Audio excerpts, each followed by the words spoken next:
And இதில பார்க்கும்போதுனா, நம்ம பெரும்பாலும் படத்தெல்லாம் பார்ப்போம். முக்கியமா அந்த சதுரங்க வேட்டை படத்தெல்லாம் பார்ப்போம். இப்படி ஒரு சம்பவத்த நம்ம பார்த்துருக்கோம். ம். படத்திலேயே நடிக்கிறாங்க, இத்தன விஷயங்கள் தெரிஞ்சுக்கிறாங்க. அவங்களும் இப்படி ஒரு சூழ்ச்சி வலையில போய் மாட்டிக்கிறாங்கன்னும்போது, எனக்கு ஷாக்காவும், சர்ப்ரைசிங்காவும் இருக்கு. இதுக்கு முன்னாடி இப்படிப்பட்ட சம்பவங்கள்லாம் உங்களுடைய லைஃப்ல கேள்விப்பட்டிருக்கீங்களா? செலிபிரிட்டீஸ் இப்படி மாட்டிக்கிறாங்க. இல்ல இது சூழ்ச்சி கிடையாது. ஆ.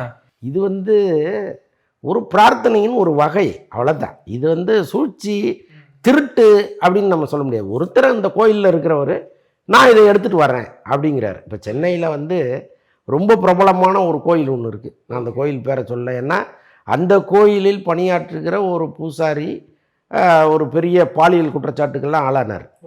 நீங்கள் நான் கோயிலுக்குள்ளே கூட்டு போகிறேன், ஸ்பெஷலாக பிரார்த்தனை பண்ணுறான்லாம் சொல்லி அந்த பெண்ணை பாலியல் ரீதியாக துன்புறுத்தி அது ஒரு பெரிய பிரச்சனையாகி மீடியாவிலாம் கண்டிப்பாக பார்த்தோம் நம்ம. நீங்கள் பார்த்துருப்பீங்க. கண்டிப்பாக.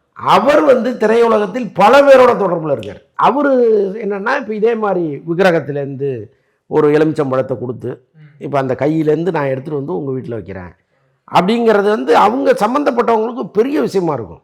இப்போ கடவுளை நம்புகிறவர்களுக்கு அது பேத்தலாக இருக்கும். ஆனால் அந்த கடவுளை நம்பி தினந்தோறும் கும்பிட்றவங்களுக்கு அது மிகப்பெரிய விஷயமா இருக்கும். அப்போ அந்த மாதிரி விஷயங்கள்லாம் இங்கே சென்னையிலே நடக்குது. புரியுதா உங்களுக்கு? ஸோ அது மாதிரி இது ஆன்மீகம் தொடர்பான ஒரு விஷயம், நம்பிக்கை தொடர்பான ஒரு விஷயம். இதை பல பேர் மிஸ்யூஸ் பண்ணுறாங்க. அது தொடர்ந்து நடந்துட்டு தான் இருக்குது. முக்கியமாக திரையுலகத்தில் நிறையா நடக்குது.